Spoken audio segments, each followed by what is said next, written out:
Welcome to the Heavy Pages podcast, a space for women struggling with an unwanted separation or divorce. I'm Josie, your host, a separation survival coach, creator of the From Devastated to Divorce program, a mother of two, and a survivor of my own unwanted separation and divorce. My mission is to help you avoid some of the pitfalls that extended my journey of growth and healing, and to provide you with tips and tools that will help get you to a place of acceptance and empowerment. Because sometimes the pages of life can be heavy, but you don't have to turn them alone.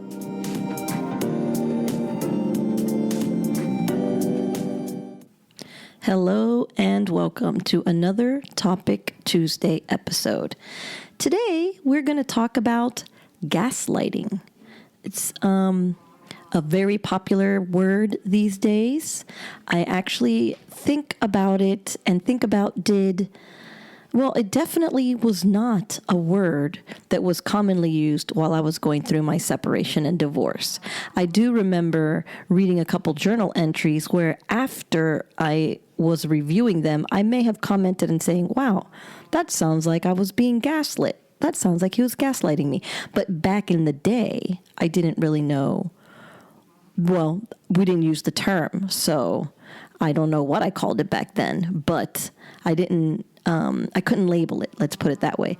But these days, it is definitely much more popular, I can say. And so I wanted to talk about it today because it's everywhere. And what is gaslighting? So how about we first start with the official definition?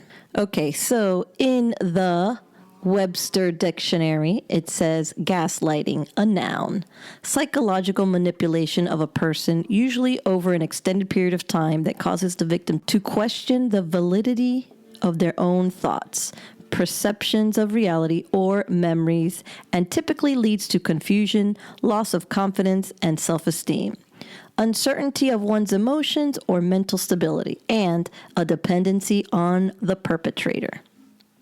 So that is the definition. So as to where the actual term originated, I found this in an article in Forbes that I will be tagging below, which is, the title is, What is Gaslighting?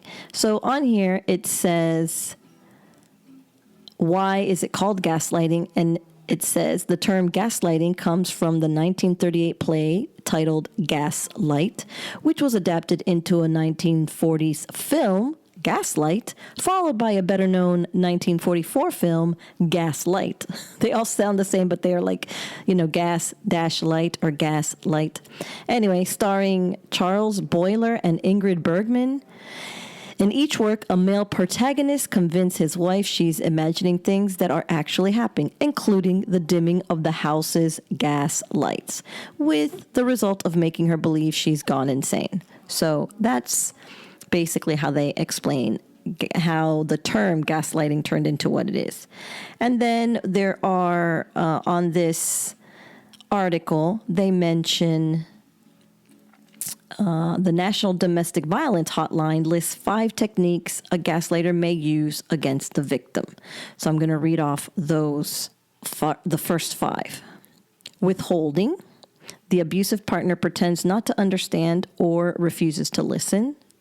Countering, the abusive partner questions the victim's memory of events, even when the victim remembers them accurately.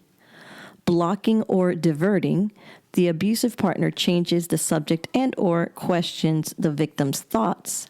Trivializing, the abusive partner makes the victim's needs or feelings seem unimportant. And finally, forgetting or denial. The abusive partner pretends to have forgotten what actually occurred or denies things like promises made to the victim. So, my thoughts on this. The way that they're saying this, like the perpetrator and the abusive partner, I'm not saying that gaslighting is not abusive, because obviously it is. I could see that maybe some people do this not because they're like masters of gaslighting and learned how to gaslight, but that what they do is gaslighting. Does that make sense? Like, they're not trying to be a gaslighter, but the way that they defend themselves or the way that they argue in a situation makes them be gaslighting you, but that they don't know even that they're doing it. I'm going to give you an example of something that I heard, a story. So there's this couple, husband and wife, and they're kind of going through a rough phase. And they feel a little awkward around each other, but they decide to go out to lunch. And when they go out to lunch and they sit down and they're waiting for their order, there's like an awkward, uncomfortable silence. So the man gets up to go get a drink from the cooler, and right next to the drink cooler, like 3 or 4 feet away, is the pastry counter. So he walks over there and browses the pastries for a minute and then comes back to the table. So as they still sit there in awkward silence, the wife, to try to make conversation, asks him, "Oh, what did you see at the pastry counter?" And he looks at her and he says, "I didn't go to the pastry counter." And then she's like, "No, you did. You walked over to get your drink and then you moved over to the pastry counter." And he tells her again, "No, I didn't."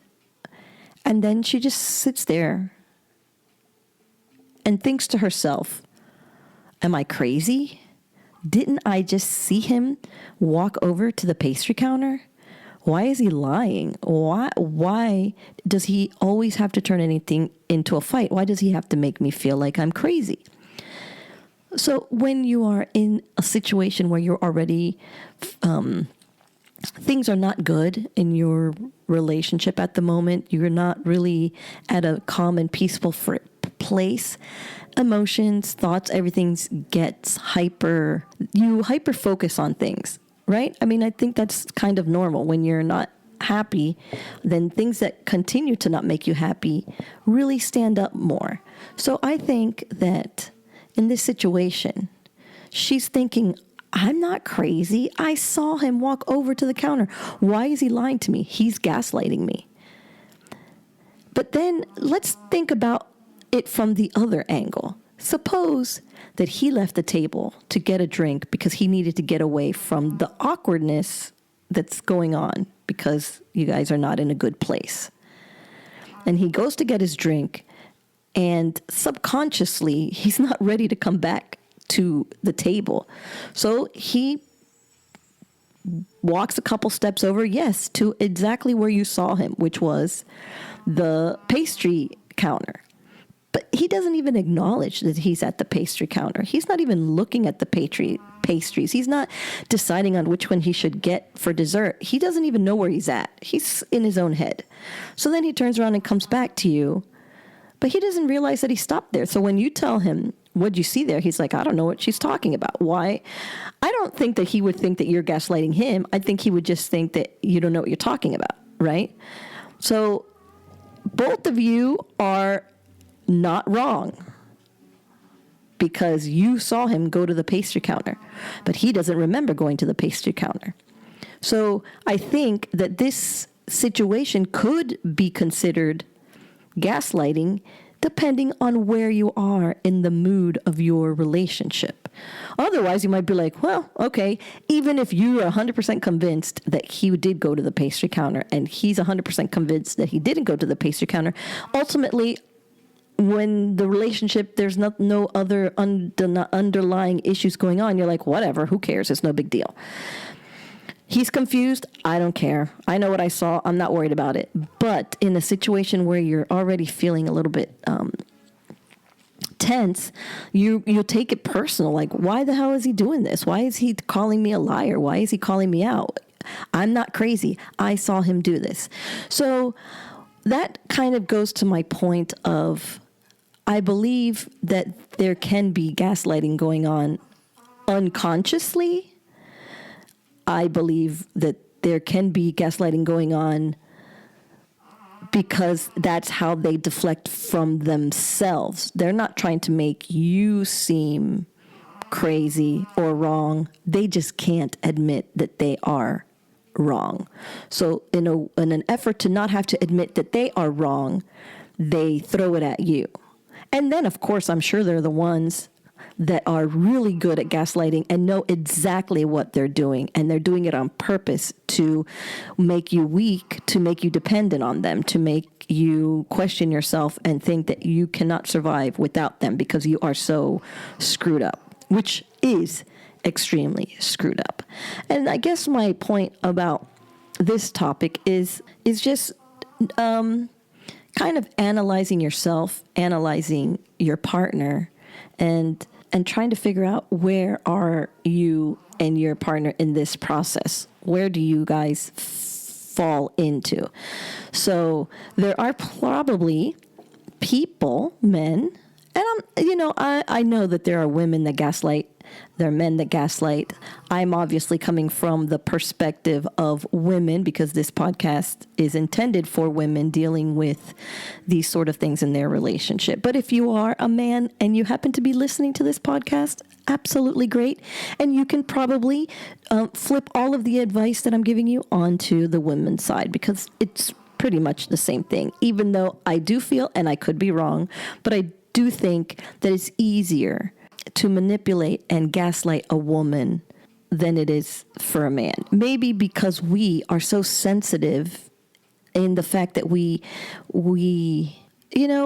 care more. We worry more. We think about things more. We probably internalize things more. I'm not saying that I've read any sort of studies that say this, but I think in general, women can be gaslit more than men because I think we care more and we observe more and we remember more. So when they're like, you didn't say that, I didn't say that, you're like, I know that you said that, I remember. And, that's just an example. So that story, I think, probably falls under one of the techniques which I would call countering, where the abusive partner questions the victim's memory of events, even when the victim remembers them accurately. But I, stand with the part that is probably where it would fit in. But I don't also believe that in that situation, the partner was trying to be abusive or trying to convince her of something, convince her she saw something, convince her that she didn't see something that she saw. I just think that he doesn't even realize what he was doing in that situation.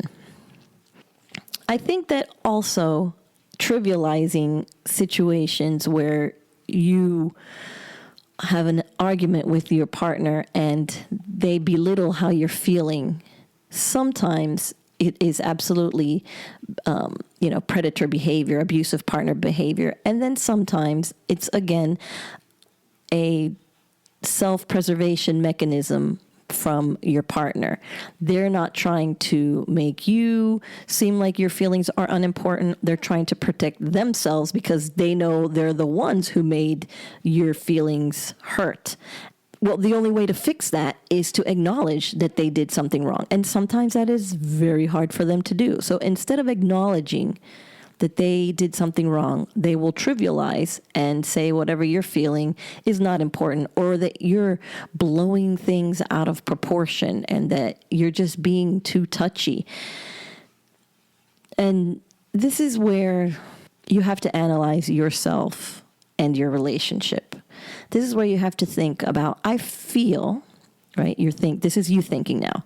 I feel that my partner does a lot of gaslighting to me. And why does he do this gaslighting? Is he really just trying to wear me down and turn me into a low self-esteem, low self-worth, confused woman that can only depend on him? Or is he gaslighting me because he needs to do some of his own internal work to acknowledge where he is having some shortcomings, acknowledge his part in problems in our relationship, and because he's having trouble doing that, he is throwing it all on me? And I see that there is a distinction there for this reason. A true gaslighter, is that the term I'm going to use? A true gaslighter who is doing all this just to beat you down, just to be able to control you, that's somebody you need to run like hell from. This is not somebody who is fixable. They know what they're doing, and they're doing it so that they can have better control over you, and they can easily mold you and do what they want with you because they have beat you down and made you think you're crazy. In the other aspect, if it is someone who just hasn't been able to do the work that they need to make themselves a better partner or a fair partner, and they have too much of a chip on their shoulder, or they just don't know, they haven't gotten the tools to figure out how to handle problems better. And the easiest way to do that is to deflect and throw things back at you. I believe that is somebody that you can work with. That is someone that you can have a conversation with, and you can say, listen, I feel that this is going on between us. And be prepared that even in that conversation, they try some gaslighting, because that's the whole conversation that you're having. You cannot acknowledge your part in our relationship issues, and something needs to be done about that. And, marriage counseling, couples counseling on their own if they need to, would all be good suggestions. Now, I think that with counseling, and if they are actually opened to the idea of change and bettering themselves, that they can learn the skills that they need to instead of gaslighting you, to looking inward on themselves and recognizing, yeah, I fucked up. Instead of making things 10 times worse by ignoring it or lying about it or deflecting, I need to just, man up about it. I think that it's possible that could happen. Now, it's also possible that they don't want to change, that they are not gaslighting you on purpose, but that the reason that they do it, they are not willing to look inwards on themselves and fix that. And that is another person that, unfortunately, for your own safety, mental health, and self-worth, you also would need to walk away from. Because if they're not willing to change, it doesn't matter why they're doing this to you. They are still doing it to you. And it's still going to affect you in multiple ways. So I guess that is what I wanted to talk to you about today. I wanted to dive a little bit deeper into what gaslighting is, give you a couple examples of how it can manifest in a relationship, and it doesn't always have to mean that you have an abusive partner that's just trying to mess with your head. But regardless of that, if there is gaslighting going on, a conversation needs to be had and decisions need to be made. Anyway, I think I'll leave it there. Thank you so much for listening. I hope you enjoyed this week's topic, and I will catch you on the next one. Bye for now.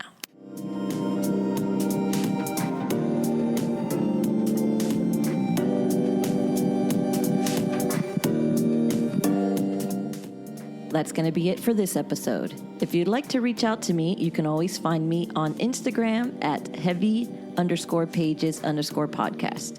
And if you found this episode interesting, please consider clicking on that 5-star rating and following so you are notified when the next episode drops.